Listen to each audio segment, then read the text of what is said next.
This is a Brooklyn Brawler, and you're watching another original wrestling documentary. It was the early 2000s, as peer-to-peer file-sharing application Napster rocked the foundation of the music industry, eventually losing a wave of lawsuits and filing for bankruptcy. Dr. Dre headlined the Up in Smoke tour, which featured Ice Cube, Eminem, Snoop Dogg, among others, and made stops in 44 cities and grossed over $22 million. Tech giant AOL purchased Warner Brothers for a reported $182 billion in one of the biggest media mergers in U.S. history. And professional wrestling had just gone through a massive shakeup. The then World Wrestling Federation had just bought its two biggest rivals in World Championship Wrestling and Extreme Championship Wrestling the year prior, effectively monopolizing the televised professional wrestling business. If you wanted to see the top guys or any wrestling on cable, it was WWF or bust. Two camps would form in the wake of the consolidation of the top three. Two camps that would become, for a while, the number 2 and number 3 promotions in the United States. Wrestling was never hotter. From music to movies to cartoons, sports entertainment injected its influence into every area of pop culture. As the popularity of the pastime grew, so did the popularity of the internet, and the number of homes that had internet access rose, and a new phenomenon was born: online predators. And with reality TV on the cusp of producing some of the greatest digital content ever, a new sensation was born: NBC's To Catch a Predator. Anchored by a borderline vigilante group, Perverted Justice. In 2004, all these entities would be thrown into a blender and brewed into a fruity fusion, which would be poured over the life of Rob Feinstein and leave him denying allegations for years to come. This is the story of Ring of Honor Wrestling and its controversial owner, Rob Feinstein.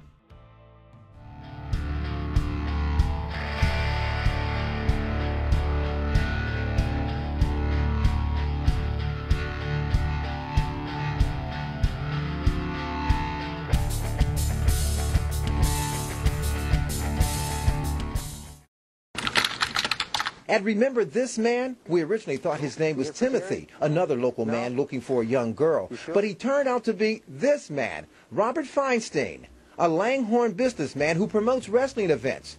He has his own website with plenty of pictures of himself. We tried to catch up with him at his office and his home, but each time he saw us, he ran. And according to his chat log, he thought he was meeting a 14-year-old boy. The tale of Rob Feinstein is an unusual, often conflicting one. The video company which he founded, RF Video, was based on blatant and serial copyright infringement of digital material from around the globe, yet Feinstein has always been consumed with safekeeping his own content and material. The very people he had the greatest contempt for, internet wrestling fans and message board posters, are the same people who he had marketed all of his products to. With the collapse of ECW in April of 2001, Rob Feinstein and his video company RF Video were in trouble. RF Video had been distributing ECW's content on home video for some time, and the promotion had been RF's biggest seller. The company relied on a deal with ECW that allowed them to not only tape most of their live events, but also allowed them to sell their products to hundreds, if not thousands of fans that would be in attendance to those events in any given weekend. Now that it was all gone, RF Video needed something to keep business booming. Knowing ECW's general audience, wrestling fans who had a preference in more violent hardcore wrestling, Feinstein first attempted to make a deal with the fairly new Combat Zone Wrestling, which had been the second most popular hardcore promotion in the United States. CZW at the time was a regional promotion that had a few video distribution deals, including one with RF Video. Attempts were made to substitute ECW with a variety of independent groups, with upstart promotion Combat Zone Wrestling being the most successful. The relationship with CZW saw RF Video book and pay, out of their own pocket, several ECW wrestlers in an effort to appeal to the customers they were losing as a result of ECW closing.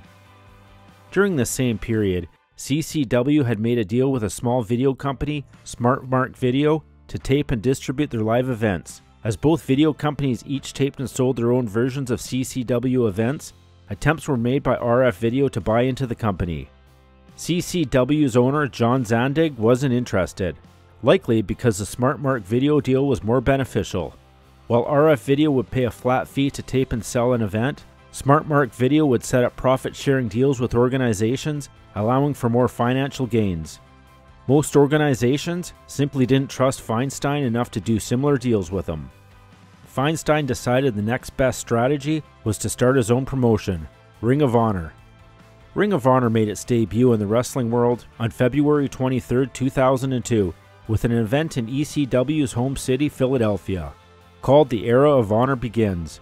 Ring of Honor's first card featured quite a few popular names from the independent scene, Christopher Daniels and the late Jay Briscoe, to name a few of the most popular, but also featured a big name in Eddie Guerrero, who at the time was not involved with the World Wrestling Federation.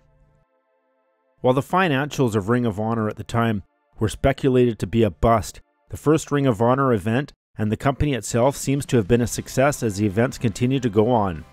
The company expanded to have events across the East Coast, aligned itself with Florida-based indie promotion Full Impact Pro, and by 2003 had even held an event in England with Frontier Wrestling Alliance promotion.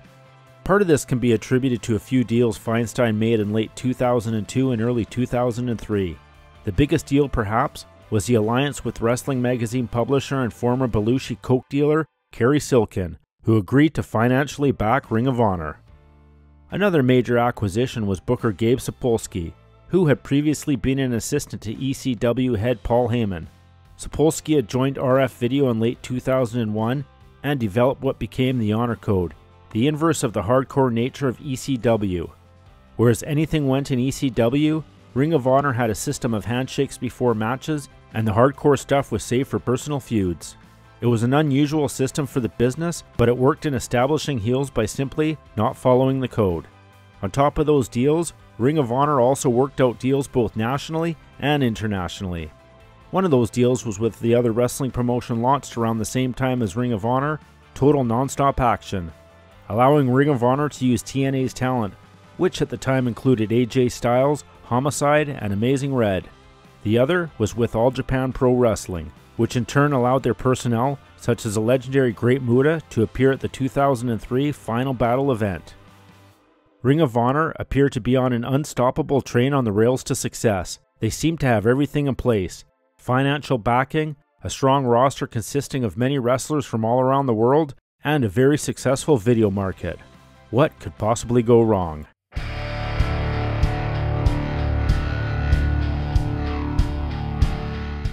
The name Perverted Justice may sound familiar to some. They're best known for their work on the Dateline segment To Catch a Predator. Unfortunately, Perverted Justice also plays a role in the history of Ring of Honor. Sometime before To Catch a Predator, Perverted Justice teamed up with the NBC affiliate WCAU to host their own Predator Sting. Slam Wrestling Net would report, a noted wrestling personality in Philadelphia, Feinstein, was allegedly the target of a media sting focusing on adults who cruise internet chat rooms attempting to contact underage individuals for sexual encounters. NBC 10, WCAU TV, a network affiliate in Philadelphia, and PervertedJustice.com joined together on the group media bust. NBC 10 rented a decoy house while Perverted Justice worked the chat rooms as underage individuals. Adults who expressed interest in meeting the minors for sex were then directed to the house where the NBC 10 film crew was waiting to catch them on camera.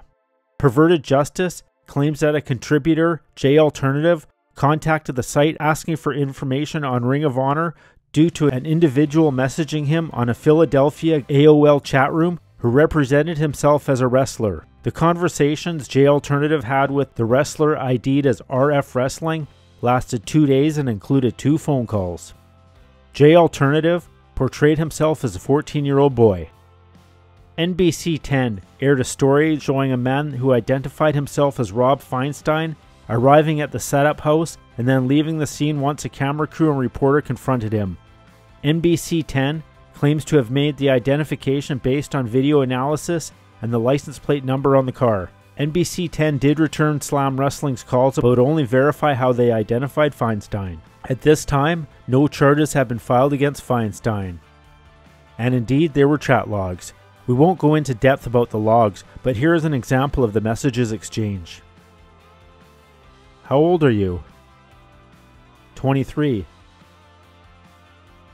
Yeah, but that's older than me, and you can drive and drink, and I'm 14. And no one ever wants to see me because they say I'm jailbait. But I can't meet guys my age because they might tell guys at school. Damn, 14. See? I'll pretend you said 18.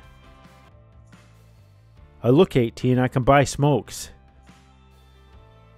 You're so adorable. Damn, you're a little like 40 minutes from me. Or we could chill. And Rob Feinstein indeed tried to chill, and got busted. In the news clip, there was no doubt it was Rob. He had linked photos of himself from the promotion's website and clarified he was in the business. Ring of Honor, at the time of the bust, a critical success but not a financial one. Feinstein's stature in wrestling, though, had improved and had grown from the low point of the 90s, where his antics on internet message boards and the overall quality of his product had turned much of the wrestling community against him. On the day he walked up the steps leading to the bust house, he was the owner of arguably the second or third largest wrestling organization in the United States, and with the help of financial backer Kerry Silkin, things could only go up from there. Things were going good for him, but that would all change the moment the door opened and he found himself on the other side of the camera lens. The news broke out rather quickly, and word spread rapidly. Fans and wrestling personalities began to distance themselves from Feinstein, and within 24 hours, he announced his departure from his executive positions in both Ring of Honor and RF Video. Perverted Justice would post on their website. Philadelphia news affiliate NBC 10 and ourselves at pervertedjustice.com recently came together to set up a group media bust in Philadelphia, Pennsylvania. A group media bust is an agreement where a media outlet rents a house or apartment, gives our site the information, and we work chat rooms as underage individuals, sending overage individuals to the house to meet the cameras and be exposed for their acts. At roughly 10 p.m. on February 29th, Perverted Justice contributor J Alternative messaged the owner of pervertedjustice.com inquiring for information on wrestling due to an individual messaging him online who represented himself as a wrestler. What followed is a story that is amazing, even to ourselves at Perverted Justice. Ring of Honor owner Rob Feinstein had messaged J Alternative in a Philadelphia AOL chat room and responded favorably to the idea of meeting a 14-year-old boy for immoral purposes. The conversation spanned 2 days and 2 phone calls. Both individuals who had contact with Rob Feinstein while pretending to be a 14-year-old boy named Brandon are not wrestling fans. They know very little about wrestling, and they had no clue who Rob Feinstein was until he came across our volunteers. Rob Feinstein was not targeted by our organization. Instead, he ended up targeting one of our contributors and is now paying for that decision. Rob Feinstein showed up at our group media bus store to meet NBC Philadelphia reporter Harry Harrison on the day he initiated the conversation with Brandon. This occurred on March 1st. Feinstein ran to his silver Lexus and peeled off from the scene of the meeting. This was all captured on camera. Even Ring of Honor talent had comments about it, such as future WWE star Samoa Joe. Rob, please do not allow yourself to ever enter my site. My anger for you and your actions far surpass anyone or anything imaginable. Your heinous, terrible acts are beyond excuse and explanation. Your shame is yours alone and forced upon us by your arrogance and lies.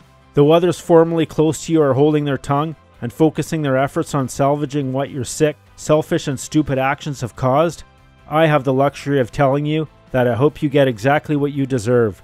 My gut instinct tells me I hope you are found one morning without breath, but in reality, as a decent human being, unlike you, I hope you find some help for your sickness.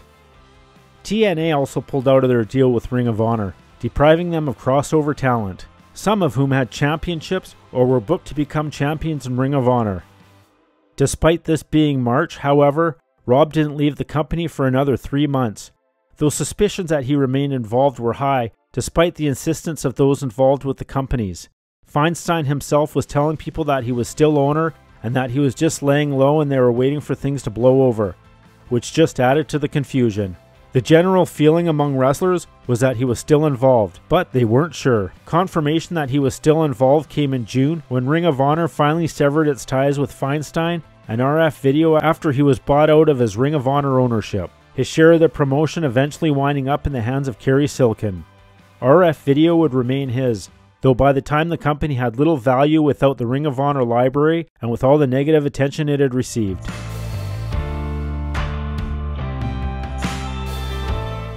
Back to where he started when ECW fell apart. Rob Feinstein had to figure out a way to make money. On top of this, he had disgraced himself by being caught trying to prey on a minor.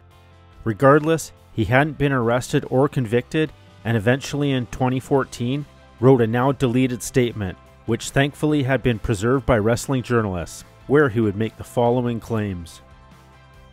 Nobody knows the internal fighting that was going on and how Kerry wanted to start his own RF Video by filming indie shows and doing shoot interviews. Nobody knows how I was going to fire a few key staff members before that day in March of 2004. A month before the incident, I had a major power play with Kerry once again at the ROH show in Baltimore, Maryland, where Kerry asked for majority ownership of ROH, or again he threatened that he would not pay any of the talent that night and he would also stop funding the company. Keep in mind, they wanted me out of ROH before that day in March. I never did anything wrong or illegal, and I was set up. There are more personal facts that I will not get into. There were other motives to get me out of the company. To make a long story short, Rob believed it was a setup to get him out of the company so that Kerry could take charge that, even in Rob's words, involved perverted justice. On top of that, he would also state, I also never hid my personal life from my friends. I never did anything wrong in the past. I did indeed meet someone who I talked to. I met them in an adult chat room. I saw pictures of this person as they had sent me their pictures. The person was not a kid, but a college person. I had talked to the person on the phone, and it was clear as day it was an adult. The chat you claim you read is not real. Anyone can add anything that they want to text. The infamous LOL, I'll pretend you said 18 line is not mine. I never said half of the conversation that they claim I did. The bottom line is that I was 100% set up, and I never once talked about having sex or anything to that nature. For years, Feinstein had alternated between claiming innocence and pretending like the NBC 10 incident never happened. Rob also threatened to sue the NBC affiliate and Perverted Justice. Throughout the years, Perverted Justice had its own controversies. Parts of chat logs missing, accusations of entrapment, overly aggressive decoys, and several times charges against Predators had been stayed due to the organization not submitting their hard drives as evidence as legally required. Luckily for Rob, he soon found another market to keep his video company afloat: shoot interviews from wrestlers who did not care about Rob's past. And when it comes to shoot interviews, RF Video gets a lot of notable names in what is apparently solid content. On top of this, wrestlers to this day talk about Feinstein's behavior, such as Joey Janela saying Feinstein hit on him when Janela was 17. RF could have been Tony Khan if he played his cards right. Spoiler, he didn't. RF knew the tremendous wealth of talent on the indie scene at the time. At one point, his roster consisted of Daniel Bryan, CM Punk, Low Key, AJ Styles, and Christopher Daniels, and none of these guys were even the champ. If he hadn't done what he did, I would imagine pay-per-view was a goal, and his tape selling could have funded a major launch. Instead, he hawks his merchandise wherever he can and tries to swindle whoever possible. As a famous WWE Hall of Famer once said, everybody's got a price. Hey, it's not the same. If I close my eyes, maybe I'll feel you again.